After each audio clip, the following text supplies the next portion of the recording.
Good morning, my babies. Good morning. How are y'all doing today? It's Auntie Trice here with another video for you. If you haven't done so already, go head on over to TikTok at Pretty_Huzzler. That's HUZZLER. Follow me on Latrice Brown 53 at Instagram. Follow me on Twitter at Auntie Be Knowing. Follow me on Facebook at Auntie Be Knowing. And don't forget to like and subscribe to the Auntie Be Knowing YouTube channel, babies, because it costs $0 to support Auntie. So why haven't you done it yet, babies? Why haven't you done it yet? Y'all already know what I'm doing. I'm rolling these trees. And I got my handy dandy notebook. And we finna just go ahead and hop into the tea for today. The tea for today is, Lord, on Friday, I'm going to have a new do. And I'm going to be Auntie getting a new do on Friday so I can get out of these bonnets. Hey, it ain't nothing wrong with the bonnets. It ain't nothing wrong with the bonnets. I don't wear no bonnet out in public. I actually wear my real, I wear my real hair. I got hair now. I wear my real hair out in public, but when I'm doing these videos in the morning time, when I'm at home, I still have on my scarf because I be putting oils and stuff in my hair. That's what makes it grow. That natural oil. Yeah, so I use this to protect my hair. I don't really take my bonnets off until it's time for me to go to work. You know, so it's a protective style. That's all. So Auntie gonna have a new do and looking brand new. Rip me out the plastic, got me acting brand new. I ain't gonna do that. I love Cardi B and Lotto. Yeah, I love them. But let's take this. But it's time to be serious. Let's take this down. Our first story is coming out of South Carolina, where 24-year-old Alan Riggs had been arrested on felony domestic violence charges after he went in his vehicle to get his gun, and he racked the gun outside of his ex-wife's bedroom window before retreating to the living room. When his ex-wife left the room to get a glass of water, Alan then rushed her with the firearm in his hand, threatening her that she would die if she went back into her room. Okay? Let me tell you why this even happened. Okay. Alan and his ex-wife have been divorced now for about 2 years. They've been divorced now for about 2 years, but they're still living together. Even though they're divorced, they're still living together because times is motherfucking hard. If you ain't got more, nowadays you got to have 2 or more streams of income to just live out here in this world, to just live in the United States. You need 2 or more incomes. You need several streams of revenue just to live, to live decent here in America. Rent is so fucking high. They up in the rent on every fucking thing, but they're not providing you with new buildings. They're not keeping up with the maintenance on the building that they do have, that they charging up in the rent on. So Alan and his ex-wife said, okay, we're divorced, we're not together, but we can't afford to live on our own right now. So we gonna keep this house and we gonna split the bill. So they kept the house that they had purchased while they were married, and they stayed in the house. They did not sleep together. His ex-wife was in a separate bedroom, and he was in a separate bedroom in the house. So the house, I think, got like 3 or 4 bedrooms in it. So he was in one bedroom, she was in the other.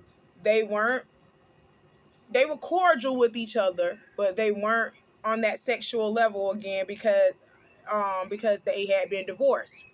Well, Alan's ex-wife, after being divorced for over 2 years, she said she's ready to date. She started dating, and she brought the man that she had been dating for about 3-4 months. She brought him to the house. And they started fucking.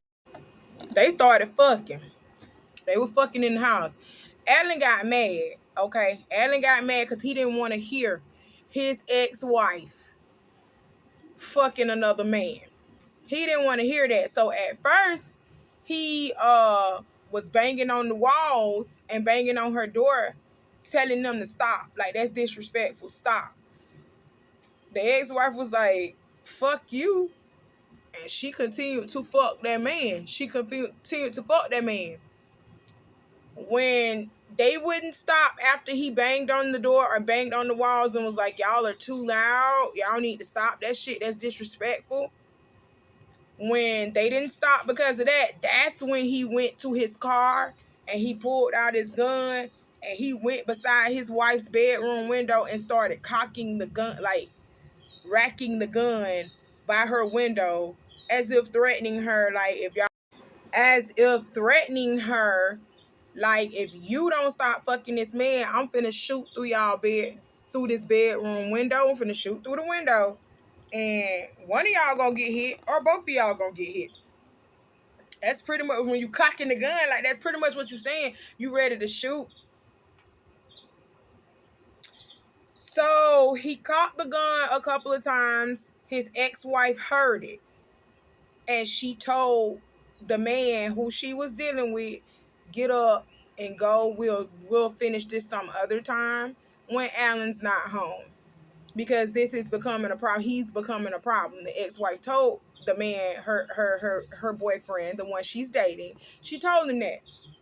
So he get up, put on his clothes, she get up, she put on a robe, and she walks to the kitchen to get him some water and herself some water.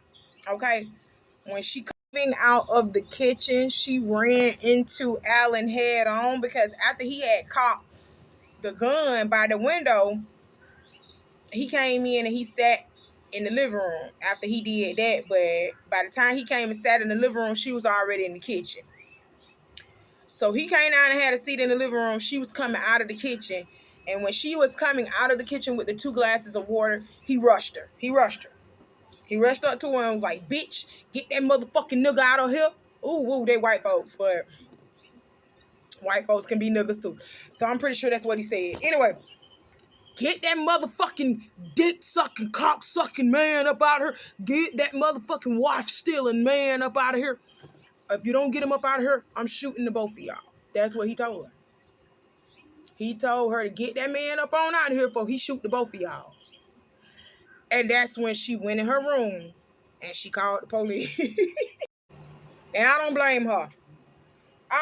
She called the police on his ass. I don't blame her for that. And now, Mr. Allen, you got a felony domestic violence charge. In the state of Florida. But this is South Carolina. I don't know what they do with y'all. But in the state of Florida, you actually have to have your felony on you. You have to have that felony on you for 5 to 7 years before you can get that expunged. Y'all, you know a lot can happen within 5 to 7 years. You're only 24. You're not even 30 yet. So you got to wait until you in your 30s to get this expunged off your record. But in the meantime, you finna get denied for everything for having a felony domestic violence charge. For you having a domestic violence charge, a lot of people ain't even gonna accept you for certain type of jobs because of your domestic violence charge. Because of your domestic violence charge, you can't work with kids. You can't do nothing. So, like I said, a lot can happen within 5 to 7 years. America is not a forgiving country. It's not a country of second chances. I know they sit around here and say that, but the minute you get out of jail or the minute you get a record, they gonna make it hard for you from day one to achieve anything on your own because of that felony. America don't give second chances like that.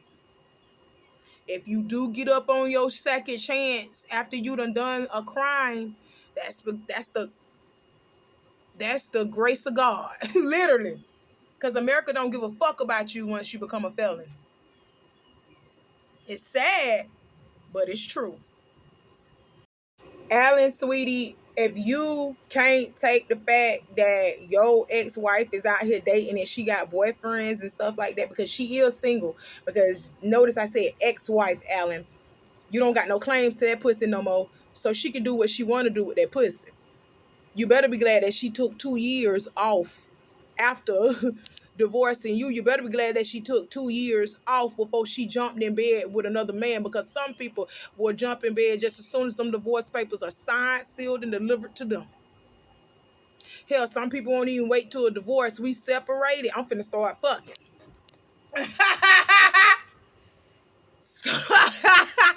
I'm being serious. Alan, it's time for you to get your own place and move, baby. And that's going to even be hard for you if they do background checks in the area that you trying to move to.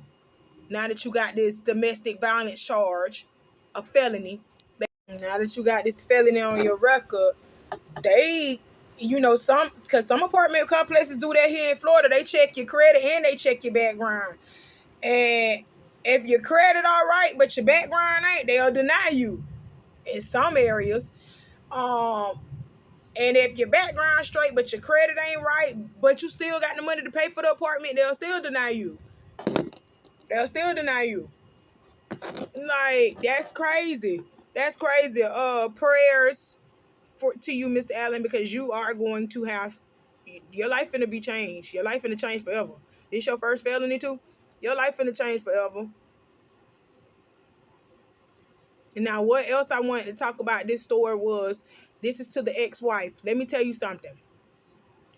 You living with your ex-husband, somebody that you used to have sex with every day faithfully up until the time y'all separated and got this divorce. Okay? Rule number 1, if you are going to live with your ex-husband, is you first got to let it be known, I'm going to date someone. You have to let it be known that I will be bringing men to the house. You have to let that be known, and you have to let him know it's okay for him to bring his little women over to the house too. Okay? But me personally, if I had to live with my ex-husband, I've been in a situation like this, y'all. My first husband, my ex-husband, he lived with me. Excuse me, y'all. He had to still continue to live with me because it's hard out here living by yourself. When you had 2 incomes, now you're down to 1. It's hard living out here by yourself, especially living down south. Down south, and it's so expensive down south, down here in Florida. It's so expensive. So it was hard for him to get on his feet by himself. So until he was able to get on his feet, we continued to live with each other. But he knew about Uncle E. And I didn't bring Uncle E over to the house like that in my ex-husband's face, fucking on him in front of my ex-husband and all that. Now, that was kind of disrespectful. I don't do that. If I was going to have sex with Uncle E, we either went to Uncle E's home or we went to a hotel room. We didn't do that while my ex-husband was still in the house. That's disrespectful, because you also got to remember, ex-wife, you slept with this man. You allowed this man into your personal space. You allowed this man to get to know you. You had been married to this man. So you don't think that was tough for him to hear you fucking another man? You don't think that was tough for him? Especially if he ain't out here interacting with other women. Don't you think that's hard for him to hear that his ex-wife has moved on from him? You don't think that's hard? Now, that was kind of ghetto for you to do that. Bringing your boyfriend to your house, y'all house, because that's still y'all house. Bring your boyfriend to y'all house and then you fucking your boyfriend instead of you going to your boyfriend's house or even getting a hotel room. That's all I'm saying. Be respectful of people. Now, I don't agree with what Mr. Allen did, but it's a different way y'all could have handled that. that could have been handled totally different on both ends. He needs to start respecting your space, respecting the fact that you are going to date other men, and you need to start respecting the fact that you are living with your ex-husband. So certain shit is not okay for you to be doing around this man. I'm just saying. And it's also vice versa. This goes for a man too now. I'm living, and Marvin ain't never done that to me. I ain't never do that to Marvin, my ex-husband. I never did that to him. Like I said, I told y'all, Uncle E, we always went to his house or a hotel room. We did not do that shit in the same house that I was living with my ex-husband in. We just didn't do that. And if we did do it, my ex-husband was home. He wasn't at work. He was at work. He wasn't home. He let me say that again differently because I was fumbling over that. If Uncle E and me had sex in the home that me and my ex-husband were living in together, my ex-husband was never home. Okay? And I can only remember once or twice even doing that. Because I told him I didn't feel comfortable having sex in the house that me and my husband got in when we were freaking married to each other. So I don't know. I just have a different respectability about things. I just have, it's different levels of respect for me, and I just found that tacky and very disrespectful. I'm sorry.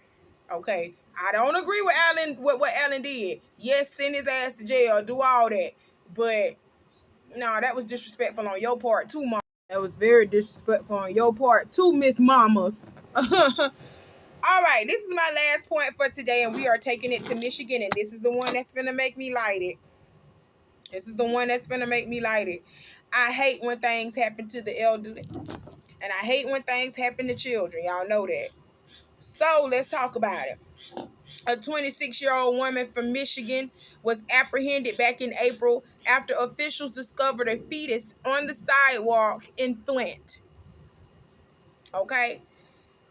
A bystander discovered the baby and called the police. The baby was 20 to 23 weeks old, and the woman now faces possible murder and child neglect charges because the baby did die. And it was cold in Flint, Michigan around that time. They was having snowstorms still in April. It was still snowing hard down bad. Her ass. I don't know if it was a mental break, but I'm just gonna be honest with you. I think this was a drugs. This lady was on drugs, and she literally wrapped her baby up in some fucking cloth at that, and left the baby outside in the freezing cold, and that baby froze to death. By the time the neighbors saw the baby, the baby had got quiet and was literally trying to survive. The woman grabbed the baby, put the baby in her house, called police, and was trying her best to warm that baby, was trying her best. But when the baby got to the hospital, the baby died from hypothermia and all that. The baby died from hypothermia, and it was concluded that the baby had been placed outside earlier that day. The baby had been placed outside earlier that day, and there had been a nasty snowstorm that came through that day.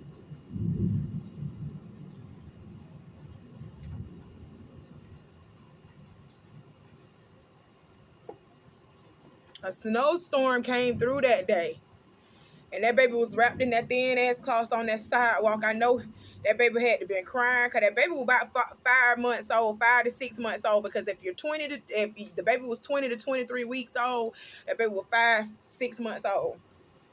You left that baby out there on that sidewalk and let that baby freeze to death.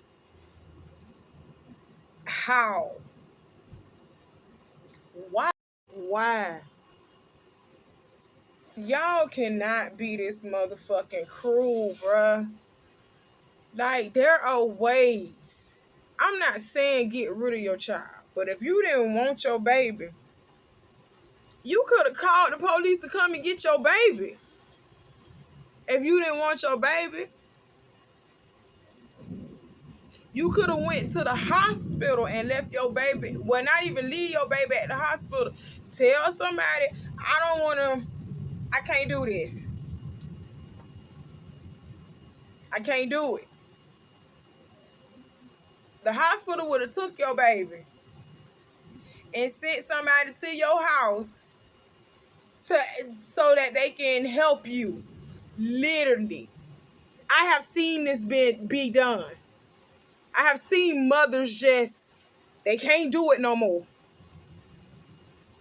Now you got a murder charge on you and a child neglect charge on you over something that could have easily been prevented with one phone call. Over something that could have easily been prevented over one phone call.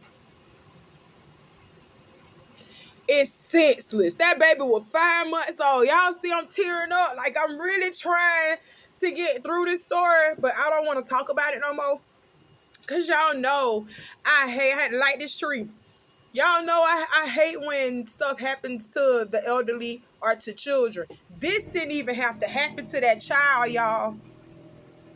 That shit didn't have to happen to that baby. Woo!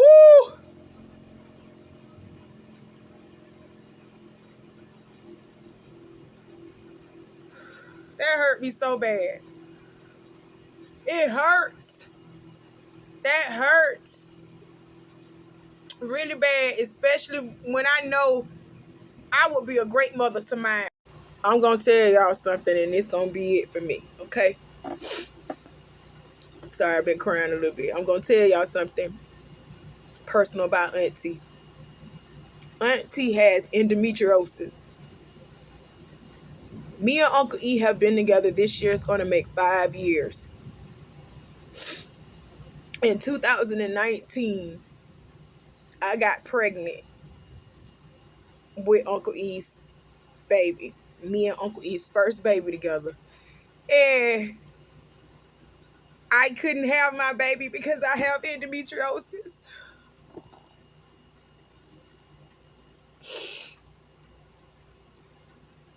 And it makes it very hard for me to conceive and to carry full term because of endometriosis.